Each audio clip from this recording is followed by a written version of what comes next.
வணக்கம் மக்களே! இன்னைக்கு நம்ப ஜப்பான்ல இருக்க ஒரு ஹிட்டன் பிசினஸ் ஐடியாவ பத்தி தான் பார்க்க போறோம். இங்க பார்த்தீங்கன்னா, பெட்ரோல் பங்க் மட்டும் இல்லாம, அது கூட என்னென்ன அடிஷனல் பிசினஸ பண்றாங்கன்றதும் பார்க்கலாம். இங்க பாருங்க, ஜப்பான்ல எப்படி கஸ்டமர் ரிட்டெயின் பண்றாங்கன்னு பாருங்க.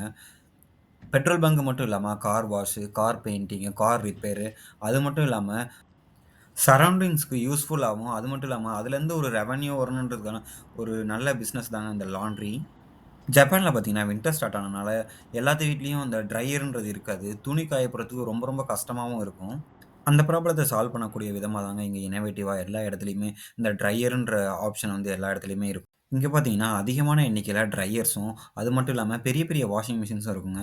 இந்த பெரிய வாஷிங் மிஷின்ல பார்த்தீங்கன்னா, உங்களோட போர்வ, பிளாங்கெட் இந்த மாரி ஐட்டம் கூட வாஷ் பண்ணிக்கலாம். பிளஸ் அதுவே ட்ரை பண்ணியும் குடுத்துரும்.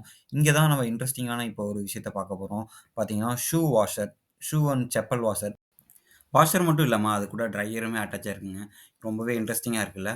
இதுக்கான பேமெண்ட் பார்த்தீங்கன்னா, நீங்க கார்டாவும், கேஷாவும் இந்த மிஷின்லேயே பே பண்ணிக்கலாங்க. ரொம்பவே கன்வீனியன்ட்டா இருக்கும்.